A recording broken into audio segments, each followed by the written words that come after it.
Olá! Estamos começando mais um Conexões na Ponta do Giz. Mas hoje serão conexões um pouquinho diferentes. Eu estou falando com vocês aqui do nosso estúdio em Salvador, mas o nosso entrevistado, ele está lá em Itabuna. E quem vai conduzir essa entrevista é um aluno nosso da rede estadual, hoje estudante universitário, Gabriel Xavier. E quem é o nosso entrevistado? O nosso entrevistado é o escritor Rui do Carmo Póvoas. Rui do Carmo Póvoas, ele nasceu em Ilhéus, mas teve toda uma trajetória em Itabuna. Escreveu vários livros, faz parte da Academia Ilhéense de Letras, fundou a Academia de Letras de Itabuna, entre diversas obras publicadas. É também babalorixá do Ilê Axé Ijejá, terreiro de candomblé de origem nagô, de nação Ijexá, lá em Itabuna.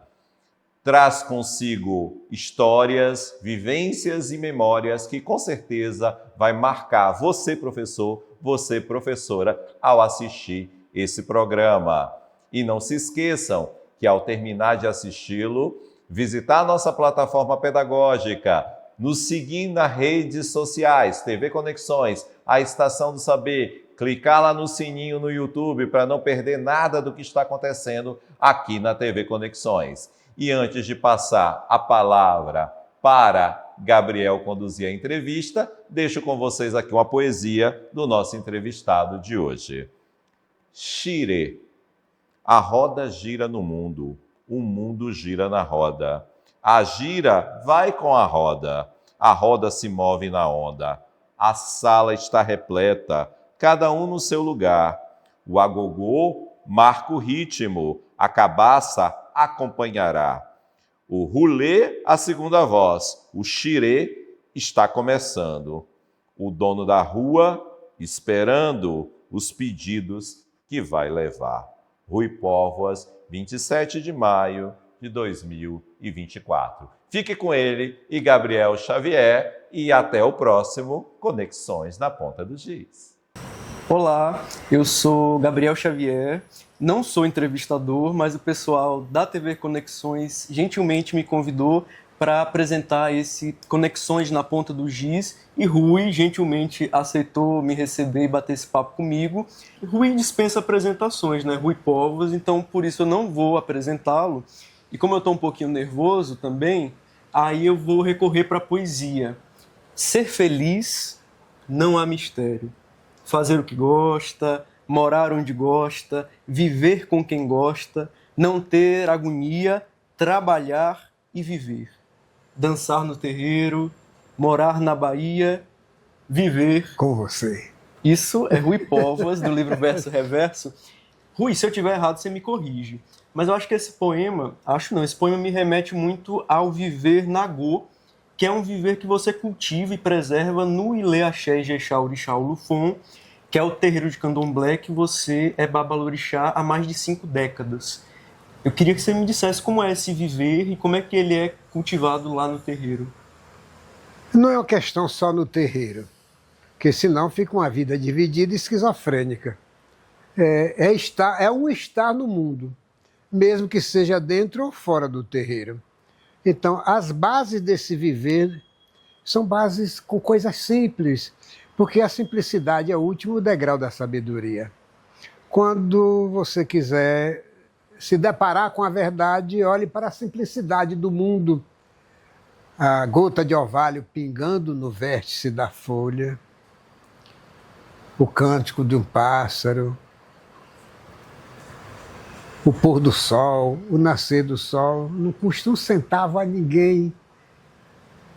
E isto leva a gente a pensar, mas também, sobretudo, a sentir. Porque o sentimento lê o mundo diferente do racional. O racional é cheio de circunvoluções. O sentimento não precisa falar. Basta ver, basta ouvir, basta sentir o gosto, sentir o cheiro e as sensações que o corpo sabe ler, não é? Então, não é um viver específico de dentro do terreiro. É um viver da maioria das pessoas que vivenciam o terreiro, essas religiões de matriz africana, preferem um viver mais simples, na certeza de que o tempo acaba com o tempo todas as coisas mudam, nós mudamos com elas. Esses dizeres não são meus, são do grande orador romano Cícero, não é?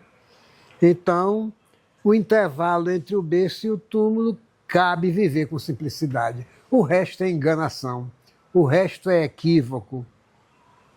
Tudo acaba. Já. Maravilha, Rui. Eu lembro também do terreiro porque o título desse poema é Paraíso, e o Ilê Axé e Jexé eu acho um paraíso, né, Lari? A gente foi algumas vezes falando com Larissa Profeta, que está aqui, minha parceira, e a gente no dia 28 de março vai acompanhar o lançamento do documentário O Fui Faradá, com direção de Paulo Ferreira, que conta um pouco da trajetória desse terreiro. O que você podia falar, Rui, da trajetória de construir, de sedimentar um terreiro de candomblé aqui no sul da Bahia? Uma história que remete ainda ao século XIX, quando no tráfico de escravos trouxeram para Ilhéus uma sacerdotisa da Oxum, aprisionada na África entre os demais escravos, e ela foi escrava no engenho de Santana, que era um engenho que pertencia ao terceiro governador-geral do Brasil, Mendes Sá, chamado de Engenho Real, que tinha 300 escravos e exportava para a Europa 10 mil arrobas de açúcar por ano. Ela foi escrava nesse engenho. Nesse engenho, ela engravidou de um negro de Angola, de uma única filha, a quem ela deu o nome de Maria Figueiredo. Tempos depois, ela se libertou da escravidão e foi fundar um quilombo? Um quilombo. Ela fundou um quilombo na Mata do Camacá. Então, como ela era uma pessoa muito sabida, era o tempo que a medicina era medicina natural, ela sabia curar várias doenças, resolver diversas situações conflituosas. Ela se tornou muito famosa. E não raro pessoas iam lá escondido no quilombo buscar soluções para os seus problemas, que ela sabia como resolver. Maria Figueiredo, filha dela, mais tarde se casou com Antônio do Carmo. Antônio do Carmo pertencia a uma família de aventureiros, que essa família veio de Nazaré das Farinhas, porque corria a fama que em Ilhéus se juntava dinheiro a rodo na rua. E essa família dos Carmo veio na tentativa de também enriquecer. Aqui, Antônio do Carmo conheceu Maria Figueiredo, se casaram, ambos tiveram 6 filhos. Entre os filhos, um se chamou Ulisses. Ulisses casou com Hermosa e esse casal teve 23 filhos. Entre os 23 filhos, uma filha se chamou Maria Mercedes do Carmo, que foi minha mãe. Então, o que é que acontecia? Maria Figueiredo passou grande dose do conhecimento da religião Nagô para a filha, Maria Figueiredo, né? Mexigã passou para ela. Maria Figueiredo ensinou a seus filhos e os filhos passaram para seus filhos até que chegou a minha geração. Então, era o objetivo dos descendentes de Mexigã fundar um terreiro da Nação Ijexá no sul da Bahia.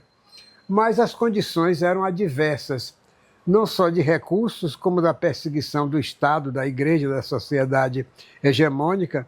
Antes de mim, ninguém teve coragem de fazer isso. Quando, na minha geração, eu fui escolhido, a princípio eu não queria, o meu sonho era fazer medicina e morar na França, nunca quis ser pai de santo, de jeito nenhum. Isso não passava pela minha cabeça. Lutei com unhas e dentes para não ser o herdeiro deste conhecimento, mas não teve jeito. Contar por que não teve jeito, eu levaria o resto da noite contando. Mas isso não interessa agora. Interessa que nós chegamos à fundação do terreiro, no dia 5 de setembro de 1975, num bairro chamado Bairro Santo Inês, que estava sendo aberto naquela ocasião. Mas para abrir o terreiro eu tive que me submeter à iniciação de orixá, né? Eu fiz santo em 67, então de lá para cá já tenho um bocado de década como pessoa iniciada. Recebi o DECAG, isto é, a autorização para me tornar babalorixá em 1974. Em 75 eu abri o terreiro e nós estamos lá até hoje. Mas o terreiro não se dedica apenas aos rituais religiosos. É um terreiro que tem preocupação com as questões maiores, não só regionais, estaduais e nacionais, e até do mundo, não é? Nós não somos seres que nos acantonamos num lugar isolado, escondidos do mundo, pelo contrário. Nós somos pessoas do mundo, nos preocupam as grandes questões vivenciadas atualmente, as questões políticas, as questões educacionais, a grande mancha que deturpa nossa alma, e que é o conflito de poucos com muito e muitos sem nada. Não é a divisão da riqueza da nação concentrada na mão de poucos. Isto é uma preocupação. Uma escola hegemônica que não permitiu a entrada a ultrapassagem de suas soleiras, o conhecimento indígena e o conhecimento herdado de África. O único conhecimento considerado válido era o conhecimento de origem europeia, que vem desde os gregos, né? E isso fez de nós uma nação esquizofrênica. Nós somos um produto de 3 etnias amalgamadas, mas do ponto de vista do comando político, econômico e educacional do país, vale apenas as ideias de origem europeia. Então nós ficamos com 2/3 do lado de fora. Daí esse grande desequilíbrio da sociedade brasileira, né? Porque não se aceita na sua essência o conhecimento. O que é o conhecimento legítimo? Qual é o conhecimento verdadeiro? Todo conhecimento é legítimo e é verdadeiro desde que ele seja respeitado e considerado. Então, essas coisas sempre nos preocuparam. Nós vivenciamos essas coisas e, atualmente, o terreiro conta com várias pessoas graduadas, pós-graduadas, muitos mestres, muitos doutores, além das pessoas do viver comum. Então, pessoas que fazem parte do terreiro, muito interessadas em registrar a memória, porque a língua oficial do terreiro é a língua oral. Nós não escrevemos nossas coisas. Mas, do ponto de vista da nossa história, ela precisa ser registrada. E registrada como? Através de todos os recursos que o progresso da ciência já aprovisionou. Uma delas, o vídeo, o texto escrito, a gravação, e por aí o Facebook, o Instagram. Essas coisas todas são excelentes ferramentas, desde quando elas sejam manuseadas com critério para o bem, para a luz, para a construção do conhecimento. Então, a equipe entendeu de juntar gente e vamos estudar como é possível fazer um registro, um documento da história do terreiro. E aí juntaram-se pessoas da análise do discurso, da museologia social, da fotografia, do vídeo, não é? Para citar alguns, e essas pessoas produziram uma proposta e o Estado aceitou, financiou a proposta, e o vídeo está construído já, que vai ser exposto ao público, não é? Que é, como você disse, como é o nome? O Fui Faradar. O Fui Faradar, o sopro da resistência. Isso. Então, no dia 28 de março, não é? Exatamente. No Adonias Filho. Em Itabuna. Itabuna vai saber, vocês vão saber de uma maneira mais ampla. A gente vai anunciar direitinho. Estou curioso para ver, não vi ainda. Agora, você falou uma coisa que para mim é muito interessante, Rui. O mundo é muito complexo, a vida é muito complexa, os seres humanos são muito complexos, mas a gente teme em querer reduzir, né, as coisas de uma maneira simplista, né? Eu queria saber como é que foi para você nessa trajetória toda, não só no terreiro, mas de viver sua vida dividido, nessa divisão que não existe, entre 2 mundos, né? Você tem um livro maravilhoso, que é o primeiro volume Da porteira para fora. Da porteira para fora, Mundo de Preto em Terra de Branco. Como é que foi para você ficar dividido nesses 2 mundos? Olha, É trajetória de vida. Primeiro, eu sou filho de um homem branco, rico, que lia em 5 idiomas, católico, apostólico, romano. E minha mãe, uma mulher negra do candomblé, analfabeta de pai, mãe e vizinhança. Eu me criei no fio da navalha entre esses dois mundos, porque de meu pai eu me apaixonei pelo mundo intelectual, porque desde cedo ele me empaturrou de livros, de jornais, de revistas. Então eu me tornei um leitor desde tenra idade. Aos 14 anos já tinha lido grande parte da produção literária do Brasil em termos dos mais evidentes, né? Desde os coloniais até os românticos, realistas, esse povo todo até entrar no modernismo, essa coisa toda me tornou muito familiar. Com o mundo da minha mãe era diferente, porque o que era válido no mundo dos brancos não era válido no mundo dos negros. Por exemplo, viver uma vida simples. No mundo dos brancos era preciso ostentar poder aquisitivo, de forma que os familiares de meu pai não moravam numa casa, moravam num palacete. Enquanto os parentes da minha mãe, todos moravam em casa de supapo, coberto de palha, e o piso era no chão, não tinha nem cimento. E a família da minha mãe se reunia sempre final de semana para cultivar a memória, relembrar os acontecimentos desde que Mejigã veio de África. E isto, quando meu pai me matriculou na primeira escola, foi uma escola de branco. A professora era mãe do padre e hospedeira do bispo e tinha catecismo toda sexta-feira. E eu fui guindado à categoria de ajudante do padre. Eu já fui coroinha. Ajudava o padre a celebrar a missa em latim. E troibo alde altare Deo. Eu ainda sei dizer essas coisas, né? Mas enquanto isto, que meu pai vinha nos ver de 15 em 15 dias, às vezes até muito mais, a minha casa, a casa da minha mãe, se tornava um território nagô. Quando meu pai estava em casa, era o cristal Bacará, né, que ficava na cristaleira, a louça da Inglaterra, o modo de se sentar à mesa, sempre, às vezes, nunca. Não podia botar cotovelo em cima da mesa. Na hora que meu pai saía, minha mãe se sentava no chão da cozinha, abria as pernas, que ela tinha uma saia rodada, botava um prato de barro com feijão e farinha e fazia um bolo de feijão, chamava capitão, e torava na boca. Quando meu pai chegava, tudo isso desaparecia. Então eu vivi este encantamento. Depois houve uma coisa muito séria que aconteceu comigo. Eu era muito doente, eu era asmático, eu era muito magro, esquelético, raquítico. E fiquei tuberculoso. Numa época, eu tinha o quê? 14, 15 anos. Não se podia falar a palavra tuberculose. A pessoa parecia tuberculosa, estava fadada a morrer, não tinha jeito. E as crianças eram proibidas de passar pelo passeio onde morou ou morava uma pessoa tuberculosa. De forma que só minha mãe entrava no meu quarto. Meu irmão não podia entrar. E nesse quarto eu fiquei 1 ano e meio. Qual foi a saída? Não tinha telefone, não tinha televisão, não tinha rádio, não podia ir para a rua, via o mundo pela greta da janela. A saída foi ler o que caísse na mão. De forma que 1 ano e meio depois que eu saí desse quarto, eu não era mais um adolescente. Eu já era um adulto e tinha viajado pelo mundo.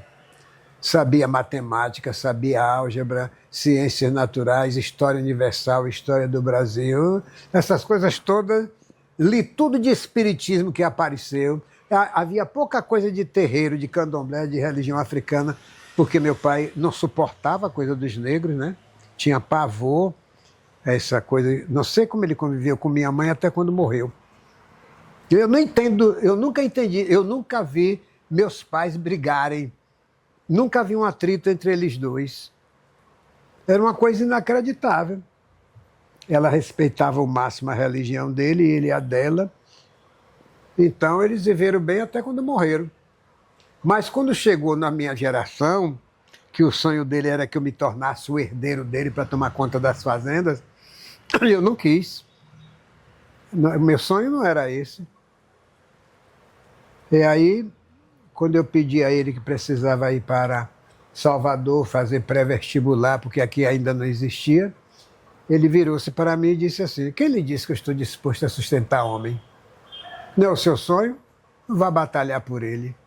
Eu tomei aquele choque anafilático, que jamais imaginei uma resposta dessa, e fui falar com minha mãe. E ela me disse: o dinheiro é de seu pai. Ele vende, ele dá, ele empresta, ele queima, se ele quiser. Eu me calei e fui pro mundo. Para ser o quê?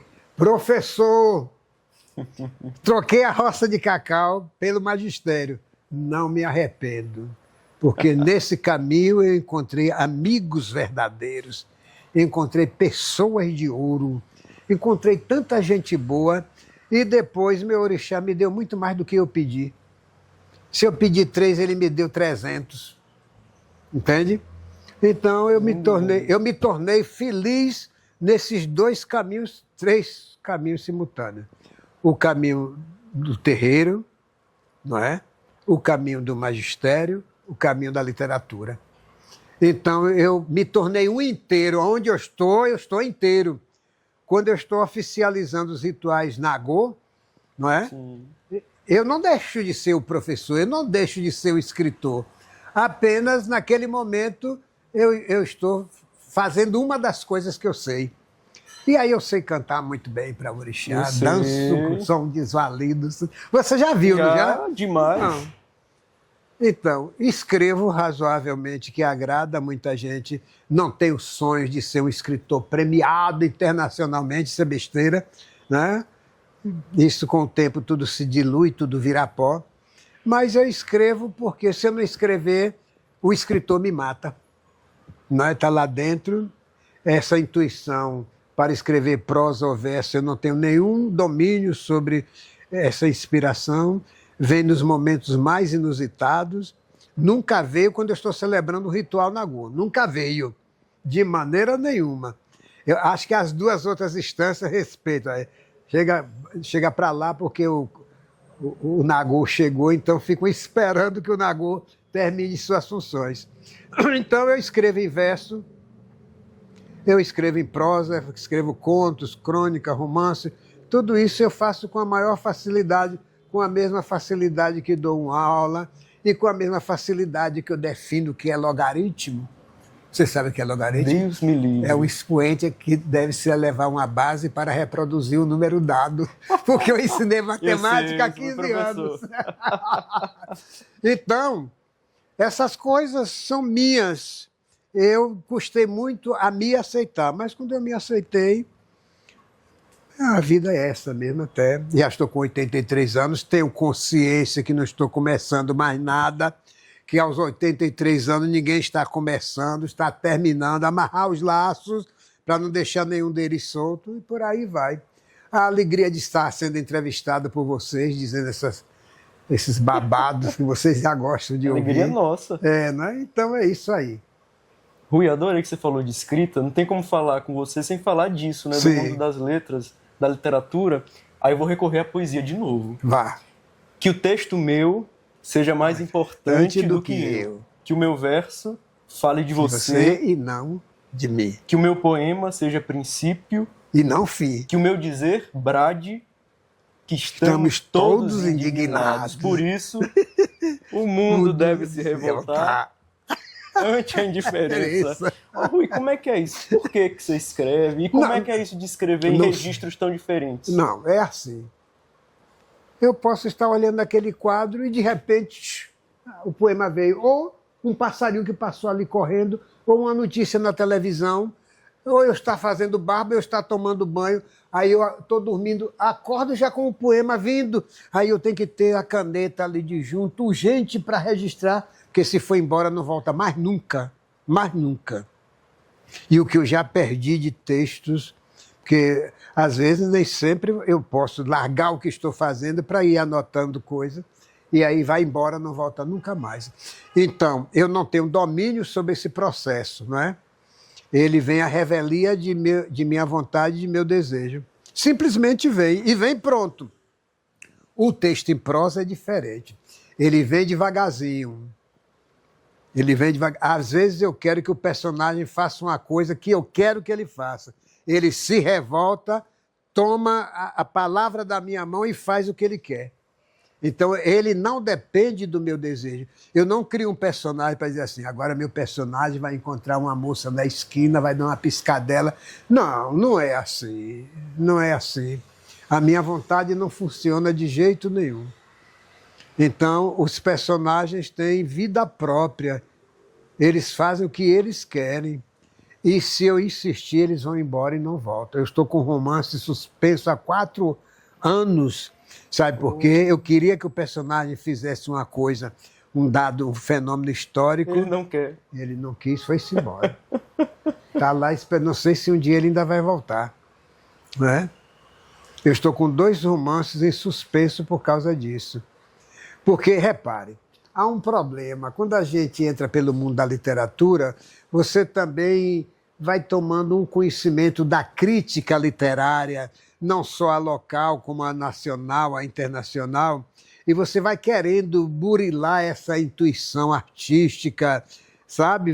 Vai se enchendo dessas vozes que estão por aí, das pessoas sabidilhas que analisam romances, que analisam contos, crônicas.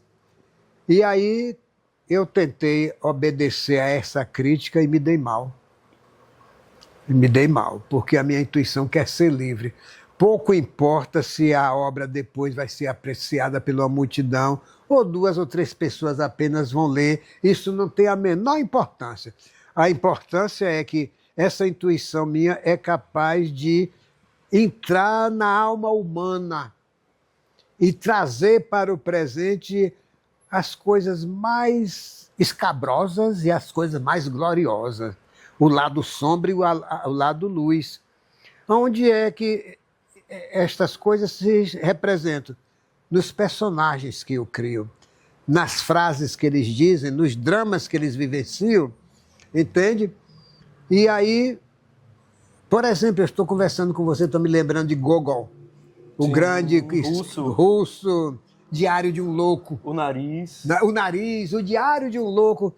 É o único texto dele que ele escreveu em primeira pessoa. É. E escreve uma maluquice, quer dizer, é um cara que está pirado e vai falando do encontro dele com o patrão, com o chefe, isso e aquilo. A gente acompanha, ele ficando mais louco.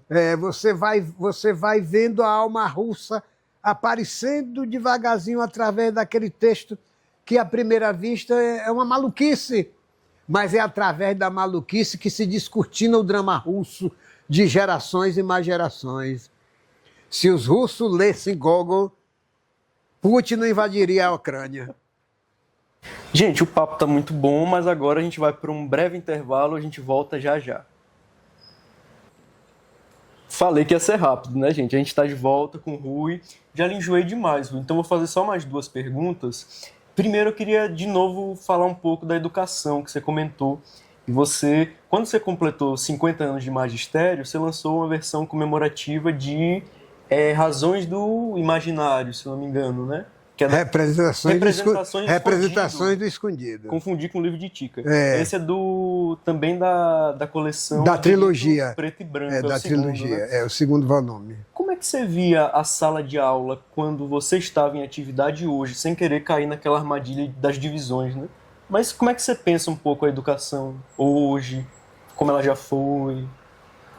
Olha, eu volto de novo a Cícero. Com o tempo, todas as coisas mudam e nós mudamos com elas.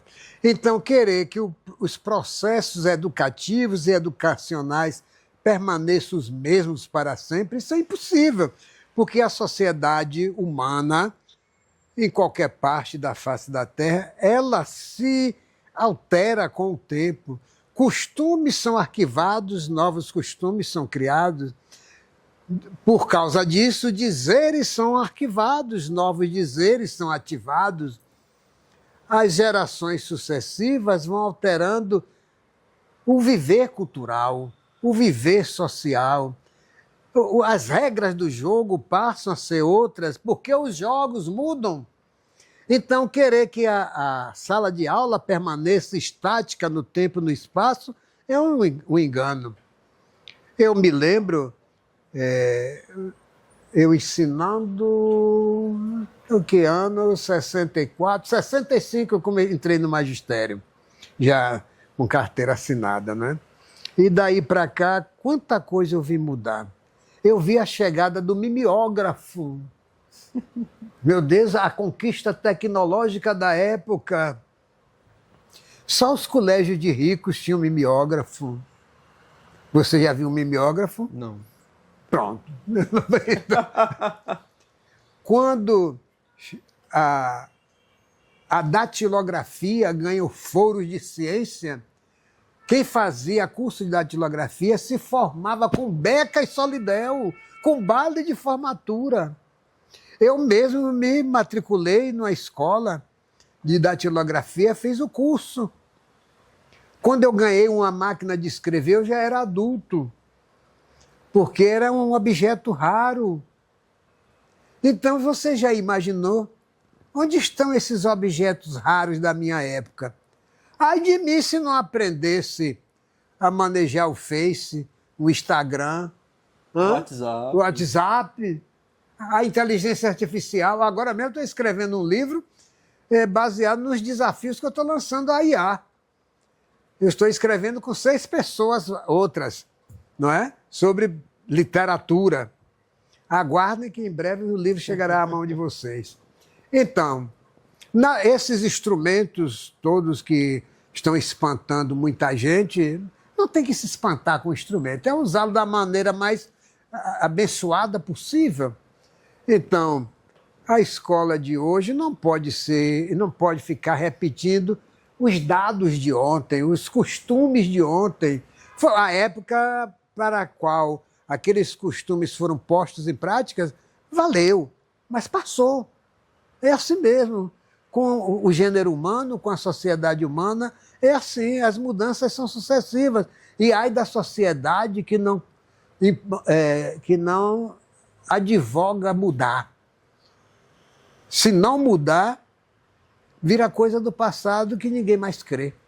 É preciso que haja esta mudança. A mudança é salutar, é necessária. Não sei se você já leu As Brumas de Avalon. Não. Leia. Quando você chegar no 3º volume, a última página do 3º volume, você vai se lembrar de mim. Não vou lhe contar por quê. Vou só aguardar o tempo próprio de você ler As Brumas de Avalon. Pronto. Estou com essa dívida agora. Pois é. 3 volumes. No 3º volume, última página. Pronto, mas não tenha a ganância de começar a ler pela última página do 3º volume. Vá para a primeira página do 1º volume. Combinado. É lá onde você vai começar as coisas. Pois bem. Então, voltando à sua pergunta, a sala de aula hoje necessariamente tem que ser outra. Porque o professor de hoje tem que estar munido de outras armas oriundas da psicologia educacional, da terapia, dos processos terapêuticos, tudo isso tem que vir. E o conhecimento dessa desestruturação política do país, da desestruturação acadêmica, o que é que o jovem de hoje quer alcançar, fazer, o que é?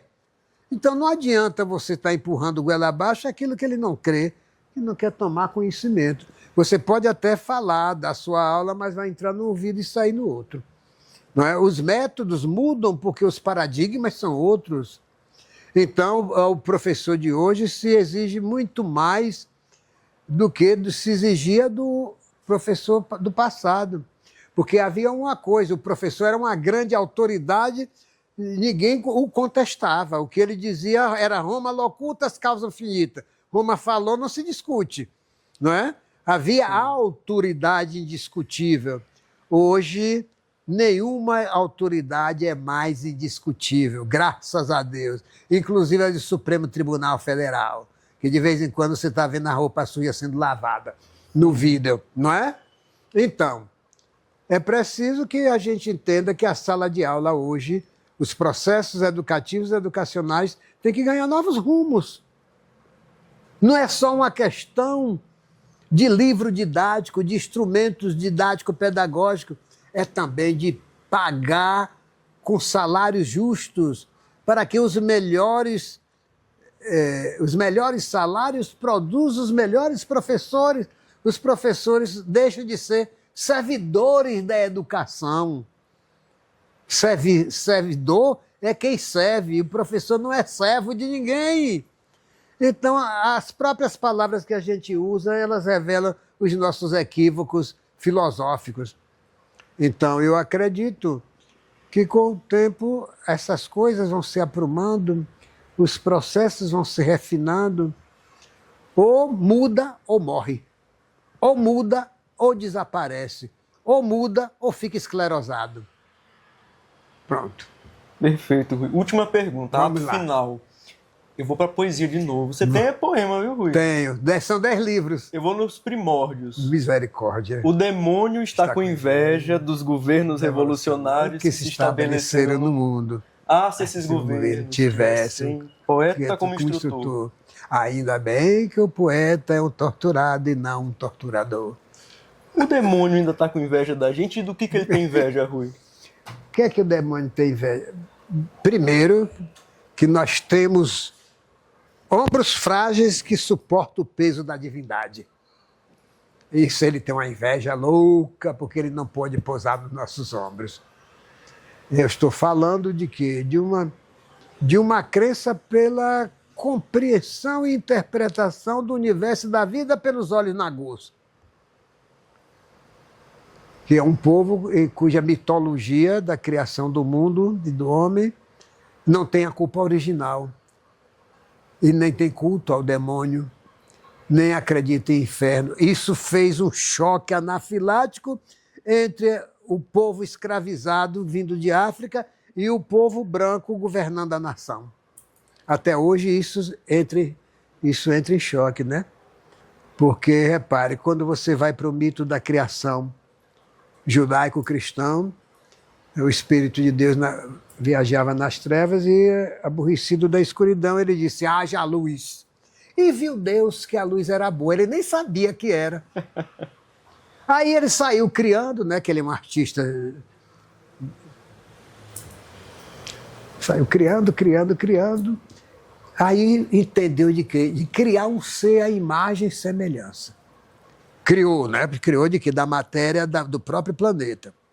Chegou lá, pegou o barro, lelele, fez o boneco, e o boneco falou, virou gente. Olhou para o boneco e disse, não é bom que o homem esteja só, porque Deus é homem, né? Macho tem testículo. O Deus hebraico é homem. Não tem espaço para a deusa. Cromossomo X, não tem o Y, ou tem o Y, não tem o X. Muito bem.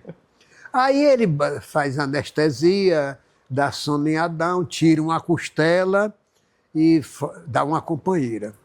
Aí usam de tudo, só não pode comer fruto daquela árvore. Muito bem. Aí o que é que a cobra faz? Aí entra que só ela, não é? Se traveste de cão e vai tentar a mulher, porque o homem é forte. Ela não conseguia, repare ideologicamente, a natureza masculina não cederia lugar para a tentação. Por isso, tinha que atentar à mulher, porque a mulher é frágil. E de tão frágil foi condenada a parir com dor. Quando essas coisas entraram no meu juízo, nos meus 15 anos, eu enlouqueci. Se não é por aí. Aí ela come, dá um pedaço a ele também come e de repente descobre que está nu. E está nu, era indecente, se enfeitaram de folha de parreira e se esconderam. Aí lá vem Deus abestalhado, né? Adão, ô Adão, cadê você? Deus não sabia onde Adão estava. Estou aqui, senhor. Por que você está escondido? Porque nós estamos nus. Quem disse a vocês que vocês estavam nus? Foi a cobra. Camada de descarado, rua! Botou para fora, chamou um anjo com a espada flamejante, botou na porta do paraíso e nós não retornamos lá nunca mais. Aí quando você vai para a mitologia de outros povos que contam a história da formação do mundo, é uma outra história que não tem serpente, não tem mulher frágil, não tem tentação, não tem culpa herdada, não tem redenção. E aí isso entrou em choque. Estou falando de um modo muito específico no domínio do Brasil, né, na conquista da terra, habitada por povos que tinham outra explicação para a origem da terra, do universo e da vida, que eram os indígenas. Não bastando isso, trazem um povo de África com outra explicação, mas aí o predomínio da cultura hegemônica foi que ficou no alto, sufocando as demais, né? E isso terminou criando essa ojeriza, esse preconceito terrível. Enquanto o Brasil não vencer esse preconceito, nós não teremos a harmonia de sermos inteiros, ao mesmo tempo indígena, ao mesmo tempo negro, ao mesmo tempo branco, que isso está no DNA, não pode mais tirar. Não é uma mera questão de etnia. Agora a questão é de imaginário também. E o nosso imaginário não tem apenas valores da cultura judaico-cristã, tem também da indígena e a do branco. Então a gente pega 2 pedaços nossos, põe debaixo do tapete e atualiza somente um. Então a escola brasileira tem muito de fracasso por causa disso, porque ela não contempla as demais etnias, os demais saberes, os demais viveres. Então deu nisso. Talvez você que está muito novo ainda veja o conserto para tudo isso. Eu não sei se verei. Pronto. Estou satisfeito, Rui. Diga à tribuna que estou satisfeito. Você quer dizer mais alguma coisa? Não, olha, quem não agradece pelo que recebeu não é digno do recebido.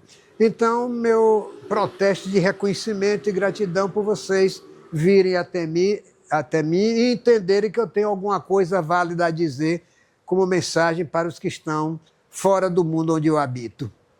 Obrigado, Rui. Queria agradecer a toda a equipe da TV Conexões.